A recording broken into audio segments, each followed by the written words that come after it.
Listen, I really don't think some of y'all realize how serious the times are that we're living in. You got to understand that when Muslims watch what is unfolding in America and the UK, they believe this is the will of Allah. This is prophetic. Allah is making a way for us to take over and Sharia law. We're going to invoke that everywhere. And if you look at what they believe and you look at their Quran, right, and it says, go convert the infidel. For years, they did it with the bullet. Convert or we'll kill you. And mainstream media here in America, they never want to talk about all the Christians that are being killed, that have been persecuted and killed for years, especially in a lot of African countries. And so when Mandami and these people are sitting in the office over there in New York, they're really flexing on us because deep down in the heart, they believe this is the will of Allah. The whole world needs to be Islam. The whole world needs this Sharia law. And so Dearborn, Michigan, slowly but surely, they're playing the prayer calls and they're taking over. And they've told us, they say, yeah, keep being gay, keep demonizing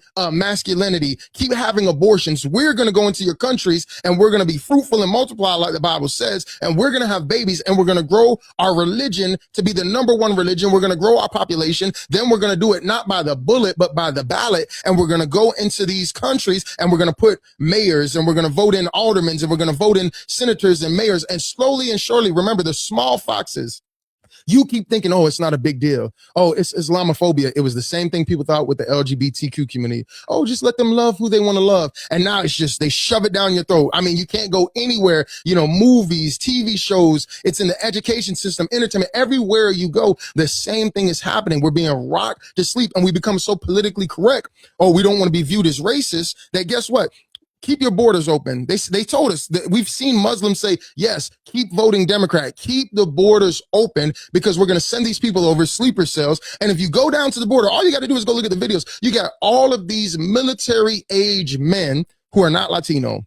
They're coming from Egypt. They're coming from Syria. They're coming from everywhere else. They've even had some of the people on the FBI's most wanted list down at the border saying, hey, we're coming. We're about to take over. And I've showed you all the videos where these Muslims are saying, yes, we're going to take over. We're going to plant the Islamic flag above the White House. We're going to invoke Sharia law. And if you look at the UK, you look at Dearborn, Michigan, where they're doing the prayer calls, right? You look at Mandami up there in the office with bringing all his people in there. They're flexing on us. They think that Americans are stupid.